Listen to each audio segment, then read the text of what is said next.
Ti è mai capitato di voler cominciare un progetto ma di non aver voglia di far troppa attenzione al punto che stai usando? Ecco, il punto Granny è il punto che fa per te, perché è un punto decisamente bello ed effetto, ma che non richiede particolare attenzione e per questo è davvero divertente da lavorare. Puoi decidere come me di farlo in più colori o rende benissimo anche a tinta unita e si presta a tutti i tipi di filati, cotone, lana che sia. Io ho deciso di usare il Tundra di Campolmi in varie colorazioni, nelle colorazioni che mi erano un po' rimaste e il risultato mi piace decisamente. Con il Tundra, che è un filato a stoppino, ti lascio sotto il link, ho usato un uncinetto numero 5. Partiamo subito a vedere come farlo. Dovrai cominciare con una catenella multipla di 3 più 1.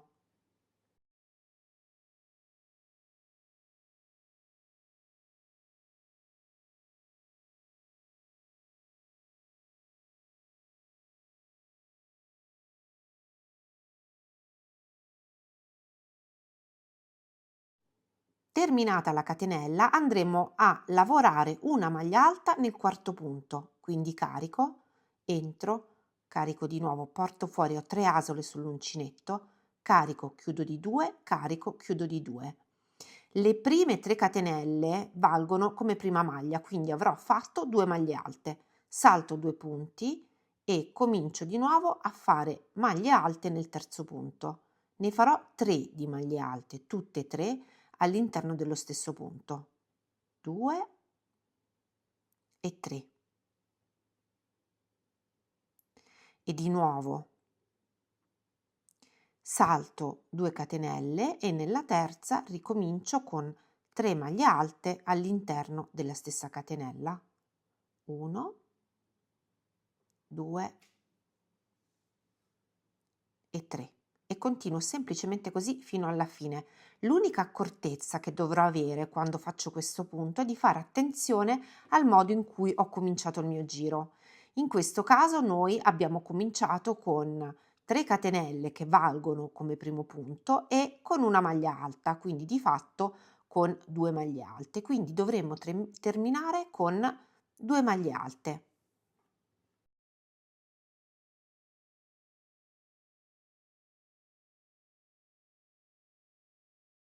Siamo arrivati alla fine del giro, in questo caso nell'ultimo punto andremo a fare 2 maglie alte invece che 3.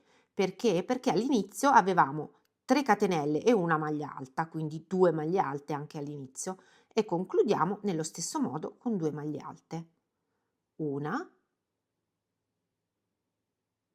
Nella seconda, se vuoi cambiare colore, come faccio io, invece di chiudere le ultime 2 asoline con il colore che hai sull'uncinetto, prendi il colore nuovo, nel mio caso il rosa, e chiudi le ultime 2 asole con il rosa.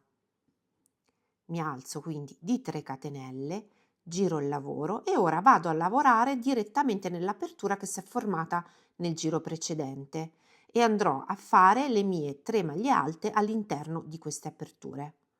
In questo caso, come hai notato, hai cominciato con 3 catenelle, scusa, che valgono come una maglia alta, quindi a fine giro dovrai chiudere con 3 catenelle e prosegui così alternando le aperture e le chiusure, una volta con 2 maglie alte, una volta semplicemente con una maglia alta singola per tutti i giri. Sarà molto semplice perché quando arrivi alla fine del lavoro ti accorgerai se ti avanza lo spazio per una maglia alta singola oppure per un gruppo di 2 maglie alte.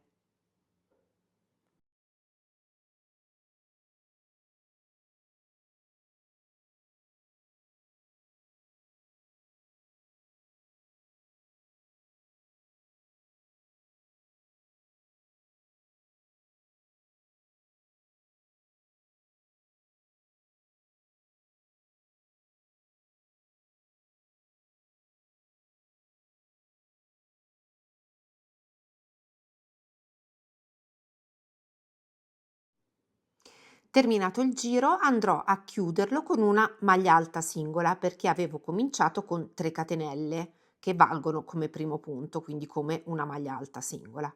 Quindi entro nel punto, chiudo di 2 e invece di chiuderlo col colore che sto usando ne carico uno nuovo e chiudo con il colore nuovo, nel mio caso il giallo. Faccio 3 catenelle, giro il lavoro e riparto all'interno della prima apertura con 2 maglie alte.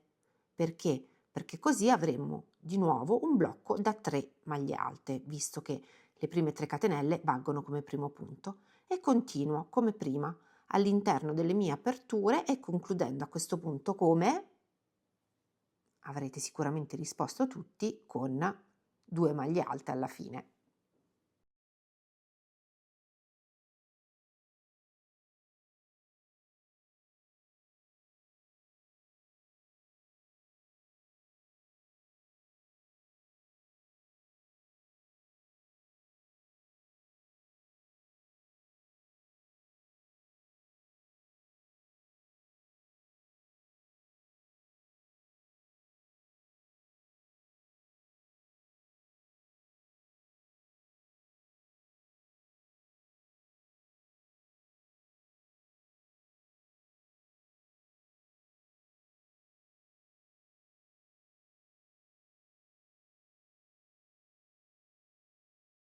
Questo è il lavoro finito. Se ti va, scrivimi nei commenti come lo utilizzerai e quali colori hai usato, sono sempre curiosa di vedere i vostri abbinamenti, e se il video ti è piaciuto metti un like, iscriviti al canale e attiva la campanella per non perdere i prossimi tutorial.